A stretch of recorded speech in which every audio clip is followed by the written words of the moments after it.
Assalamualaikum warahmatullahi wabarakatuh. Perkenalkan, nama saya Zizo Maulana Syafi dari kelas 10 IPS 2. Di sini saya akan menjelaskan materi tentang pelajaran sejarah minat, yaitu materi tentang manusia purba Indonesia dan dunia. Pengertian: manusia purba atau juga yang disebut prehistoric people, manusia prasejarah, adalah jenis manusia yang hidup jutaan tahun yang lalu pada zaman praaksara, yakni zaman di mana manusia belum mengenal tulisan.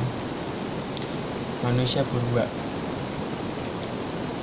Penemu pertama, tertua. Kerangka tertua Homo sapiens yang ditemukan sejauh ini berasal dari Maroko dan berumur sekitar 300.000 tahun.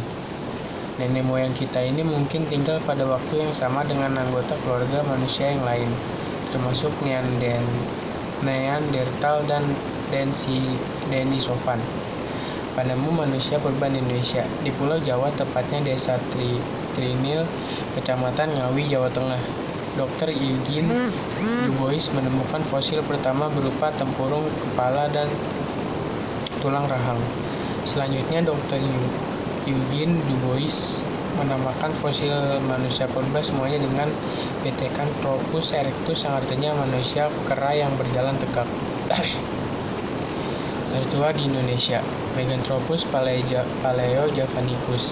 Yang pertama itu Meganthropus paleojavanicus yang artinya manusia besar tertua dari Jawa. Ini diambil dari kata mega yang artinya besar, Anthropus yang artinya manusia, paleo yang artinya tua, dan Javanicus yang artinya Jawa.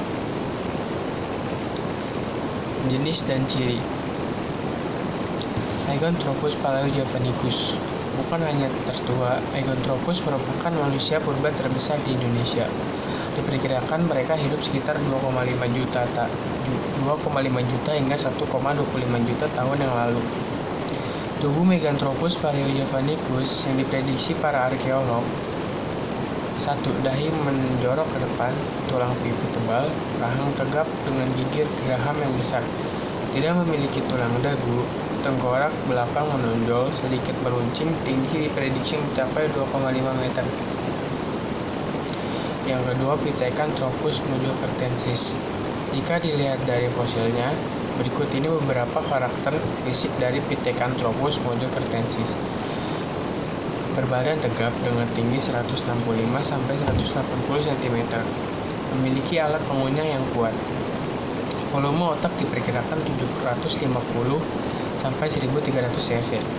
Tulang dahi tebal, menonjol, dan lebar. Tak memiliki tulang dagu. Terdapat tulang yang menonjol di area tengkorak belakangnya. 3. Pithecanthropus erectus.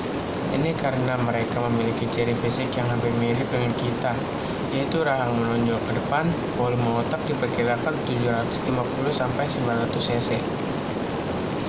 Hidung lebar dan leher tegap. Terdapat tonjolan di dahi. Tubuhnya lebih kecil daripada Pithecanthropus mojokertensis dengan tinggi 160-180 cm dan tidak memiliki dagu. Ada jenis lainnya seperti Pithecanthropus soloensis, Homo ajacensis, Homo floresiensis, Homo soloensis, dan Homo sapiens. Jenis-jenis manusia purba di dunia. Yang pertama ada Australopithecus, Homo habilis, Homo heidelbergensis, dan Homo neanderthalensis. Yang pertama ada Australopithecus. Australopithecus berarti kera dari selatan, yakni Afrika. Makhluk purba ini diperkirakan menjadi awal dari evolusi manusia, di mana bentuk fisiknya masih amat primitif, menyerupai kera. Yang kedua ada Homo habilis. Homo habilis berarti manusia terampil, karena dianggap sebagai manusia alat batu yang pertama. Manusia purba ini dianggap sebagai awal dari spesies Homo, dan mereka hidup di sub-Sahara Afrika sekitar 2 juta hingga 1,5 juta tahun yang lalu.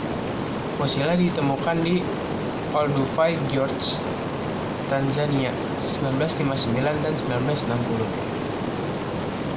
Yang ketiga ada Homo heidelbergensis. Fosil manusia purba ini ditemukan tahun 1907 di Mauer dekat Heidelberg, Jerman.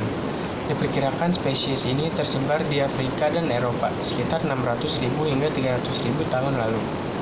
Spesies ini merupakan manusia purba pertama yang hidup di kawasan beriklim dingin dan secara rutin berburu hewan besar untuk menunjang kehidupannya, serta belajar menetap dengan tinggi di gua atau tempat pelindung dari kayu.